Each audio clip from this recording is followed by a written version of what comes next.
Hello everybody, my name is Sakono and welcome to a tutorial on how to edit gaming videos. Now, the program that I'm using is Adobe Premiere Pro, but you can use Final Cut Pro, Sony Vegas Pro, Windows Movie Maker if you want. You can use HitFilm for Filmora. There are loads and loads of editing softwares. All of them do the basic stuff, you know, cutting, cropping, dragging stuff to different places, cutting stuff out, put an intro in the beginning, put an outro at the end, simple stuff. So, without further ado, I'm going to teach you from the beginning to the end how to edit a gaming video with Adobe Premiere Pro. So if we turn to the screen here, when you open it up, you should see this, and by the way, I'm treating this like a beginner's project. So, a new project. Name it whatever you want. Titanfall 2 F2, which is what I'm going to be editing in front of you, and it's going to be released tomorrow. So I thought, why not edit and make a video about editing at the same time? Win-win situation. So I don't think you need to mess around with any of this. Scratch disks, ingest settings, none of this you need. Just click OK, and then you should see this interface. So at the bottom you're going to see Project Titanfall 2 F2, or your project name, and then import media to start. You're going to see up here source, effect, audio clip mixer and metadata. You don't need to worry about that for now. You're going to see a program and in brackets no sequence, and you're going to see a timeline. What you need to do to start off is right click, import, and now you need to choose which files to import. So mine, here it is. Okay, so I used fraps, meaning that it splits clips into smaller clips to save space. If you click on something, hold shift and click on another thing, it's going to select them all in between. Or you can just click on something, hold control and then click another thing just to select those two things. So if we do this, and then if I need to import the audio as well, which is here, so I press shift and click that. I also need to bring in my intro, which is right here. Okay, so I have got my intro, Titanfall 2 audio and all my clips. What else do I need? Oh, I also need my face cam, which is here. So I think that's it, and we click open and it's all going to come in here. So import files. I also need a few more things, such as if I go into my branding graphic, so if I bring these two in as well. So if you have a lot of clips and you want to separate them in order, all you do is go down here and select name, and it'll categorize them alphabetically. So what I'm going to do first is shift click all my Titanfall 2 clips and drag them over to where it says timeline. This is going to create a string of linear clips. Now what I'm going to do is make sure that it's 1920 by 1080, because that's the format that I want for my video. So I'm going to go to sequence settings, and then I'm going to change it to 1920 by 1080. Click OK. And then click OK again. So now you can see that it has gone a bit weird. And the way to fix that, go into the effect controls where it says scale. I adjusted that to make it bigger, and you can also make it smaller, as you see there. So there's also position to change where it is. Control Z to undo. So change where it is, Control Z. Rotation, the anchor point. Now the anchor point is cool because if you move the anchor point, let's say we move the anchor point over there, the rotation is going to go around that anchor point like this. See, before it's going on the middle, but we move the anchor point and it's going there. So that can be useful for animations or whatever you want to do. So what I did was scaled it up so that it fits the screen, and now to put this on all the other clips, what I need to do is copy and then highlight all of these and then press Ctrl Alt V. Now this is going to say paste attributes, and I'm only going to paste my motion, none of this, because the motion counts as the scale, whether I'm bringing it up or down, and that's what I have changed. So I need to select motion, click OK, and now you'll see all of these are the correct size. Now that that's done, I need to bring in my face cam, there we go, and my audio, there we go, and my face cam overlay. There we go. Now as you can see, if I hold Alt and scroll up to zoom in and drag it over here, my face cam overlay is in the corner there, but my face cam is huge. It's right in the middle. So what I need to do is scale it down using the scale attribute, sorry. I just said scale factor. Mathematics is getting to my head. Okay, so if I hover over the end of a clip, you will see this red barrier with an arrow thing. You can drag that to extend the clip. If I zoom out holding Alt and scrolling down, I can bring it right to the end of the clip. So now I need to position this. So I highlight the clip and then I need to scale it down to where it fits the clip. Ooh, maybe a little bit less, maybe 34. Ooh, that's a bit too much. Maybe 36.5. Let's see how that works. And then, yes, that looks about right. And then, ooh, that's looking a bit dark. So I might just put my face cam underneath. There we go, that looks a bit better. So to move clips up and down, all you need to do is drag them up and down, of course. So I think I should move these a little bit so that you can see the orange border. A face cam overlay is really simple. Go into Photoshop and make a rectangle, make the fill nothing, and make the border orange or whatever color you want, and then save that as a picture, drag it in, okay? And make sure the rectangle is 1920 by 1080 for your face cam, or you could do this if you wish. Go over, so click this arrow, click effects, type in crop, drag the crop to the to your face cam, and then scroll down in the effect controls, go to left, and you can crop out what you do not want.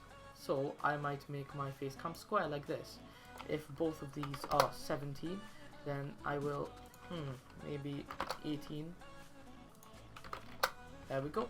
So now I can position this in the middle, and then I can select my face cam and untick uniform scale and adjust the width. That should be fine if I just line it up. Yep, that looks fine. Okay, that looks good. So now that I've got the face cam all sorted, I need to sync up the audio. So what I do is zoom in and I listen. So usually at the beginning I do what Jacksepticeye does. I do 3, 2, 1 clap so that I can sync it up. So let's see where it is. Right, that is where I started. So if I go back a bit and then play it.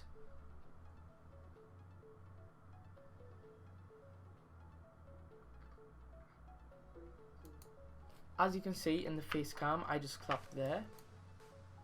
So if I go right to where the clap hits, right there, I can press C and then click on the clip to split it. Now I'm going to go to my audio. Alright, so if you heard that, that is where the clap was in the audio. So all I need to do is move the audio to the synced clip. So if I drag it there and then drag this forward, then it should be synced.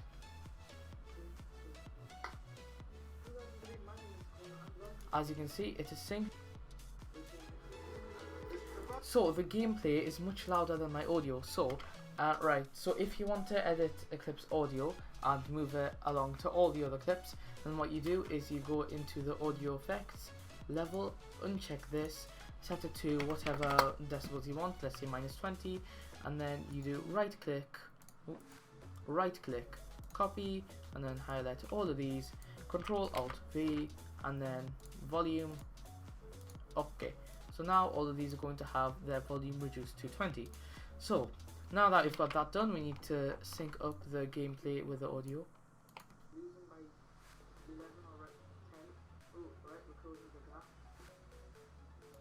Okay, so as you might have heard there, my audio is much later than the actual gameplay. So I will need to select both this and this and move it backwards. Let's see if that's okay.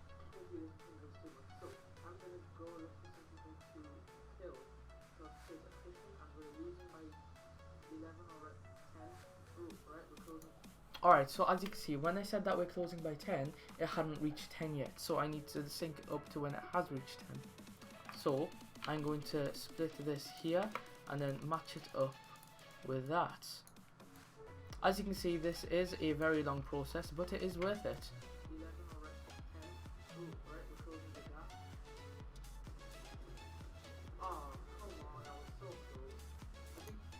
Okay, so as you can see, my reaction to that kill was pretty much what my reaction would have been at the time. Alright, so now we can see that it is fully synced and we can get on with the actual editing. If you have an audio and a video file like this stuck together, then what you need to do to separate them is right click, unlink. Now I'm going to delete these audio files. Oop, I forgot to unlink these.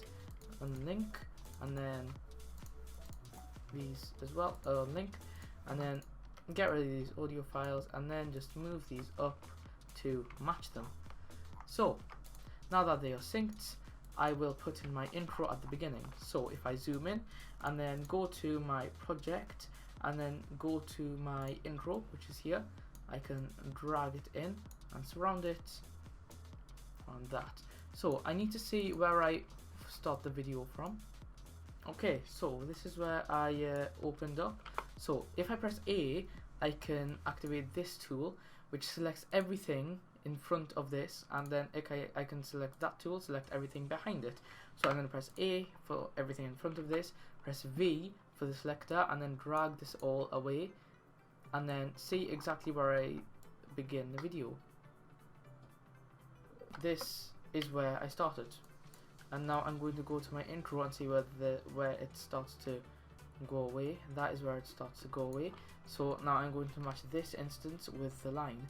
So I'm going to press A to select everything ahead of this, and then move this across, and then drag my face cam to match it, and then I'm going to go to effects and then cross dissolve and bring it to the clip and drag this to the clip. And what I did here was just a transition, sorry, and then the cross dissolve makes it fade in like this,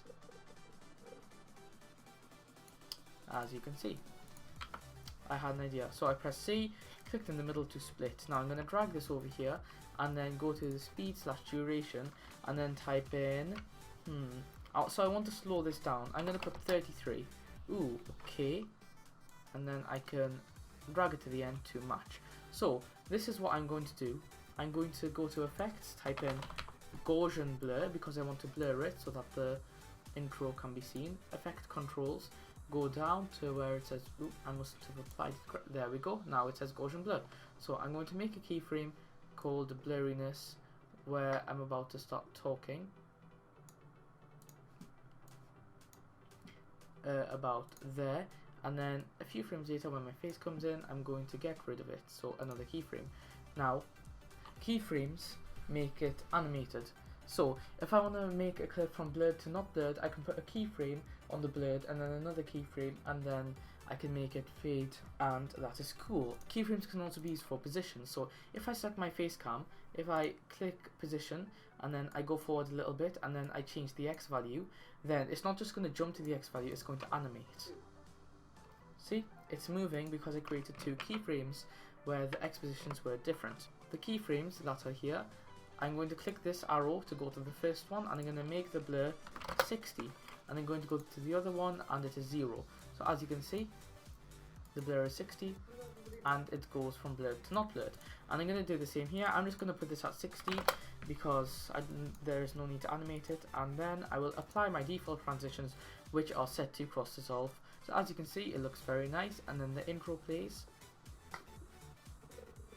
Ooh, you can hear the clap, so I'm just going to press C and then click the clip to cut it, and then get rid of the clap. So now it's a very clean, smooth thing. I'm just going to save it by Control S. That intro sounds a bit loud compared to the audio, so I might just turn it down by about -5 decibels.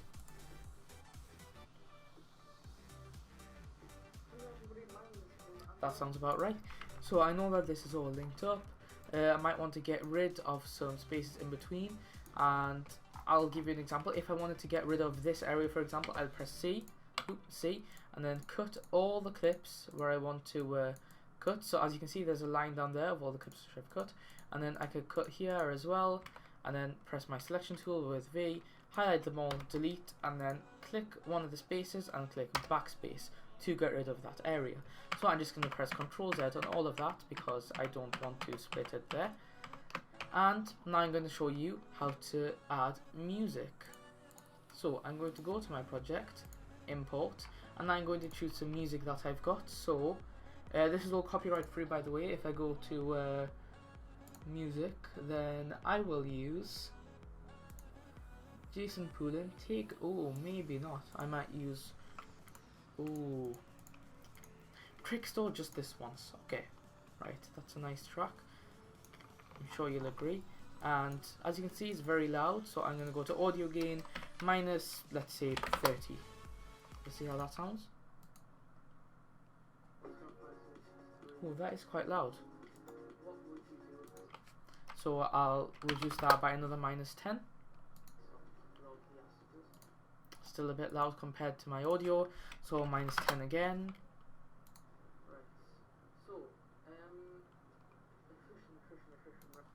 Okay, that sounds about right. So I'm going to drag it all the way to the end of the intro with the audio. And then I'm going to go to where my audio starts, which is there.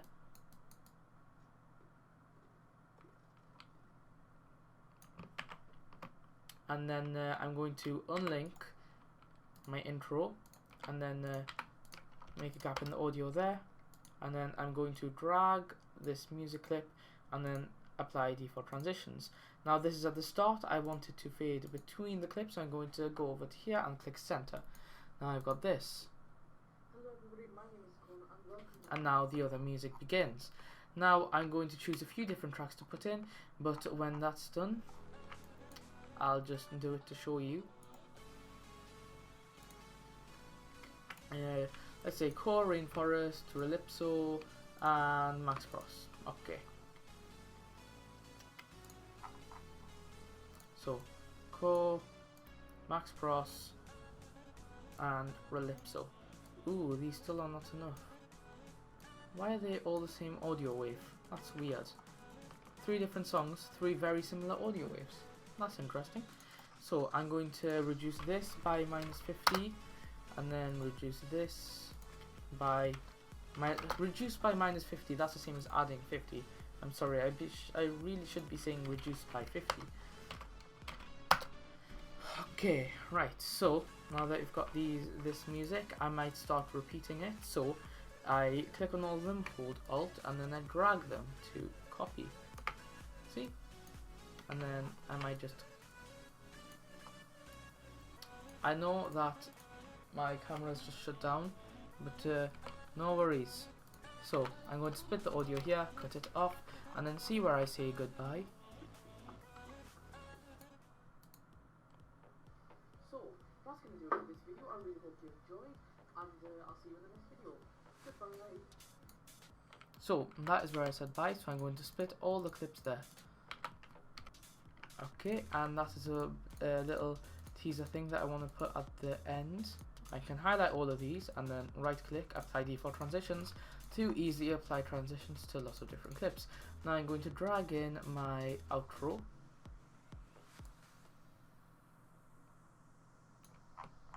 Like this, and then extend the footage, and then unlink.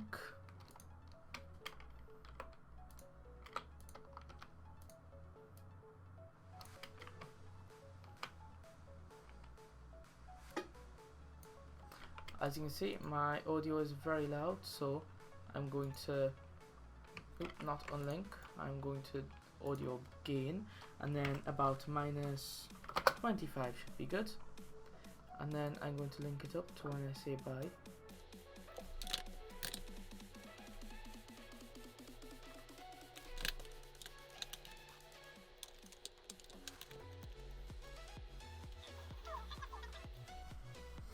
Okay guys, so I have just finished making the fundamental editing stuff. So as you can see, for the introduction we have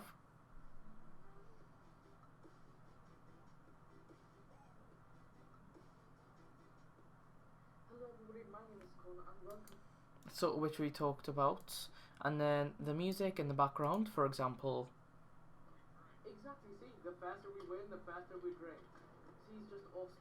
So you can just hear the music. Obviously if we turn the volume up, we're going to hear it more prominently, and then at the end we have this outro over here. Yes! Ooh, pilot. Oh, right. Get in. Wait, was I the one who destroyed it? Was I really the one who destroyed us? Oh my god, that's me, and I'm still up. Thank you everybody, thank you. Namaste, merci beaucoup. So, that's gonna do it for this video. I really hope you enjoyed, and I'll see you in the next video. Goodbye. Okay, and that is it. I might just reduce this a bit more by about 10.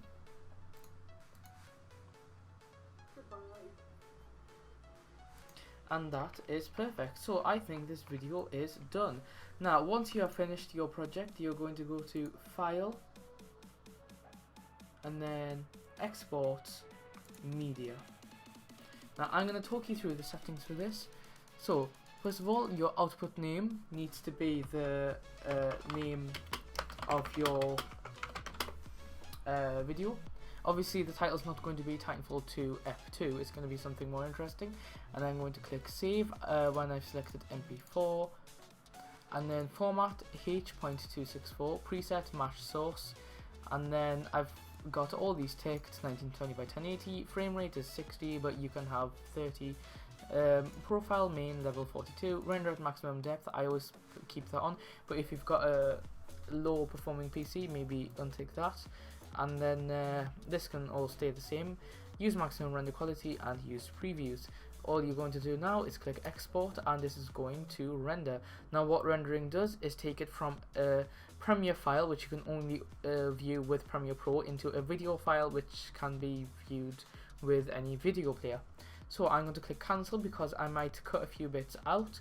But apart from that, that is all. Thank you so much for watching. Sorry my camera died out, it doesn't have that much capacity of charge, but I will see you all in the next video. Goodbye.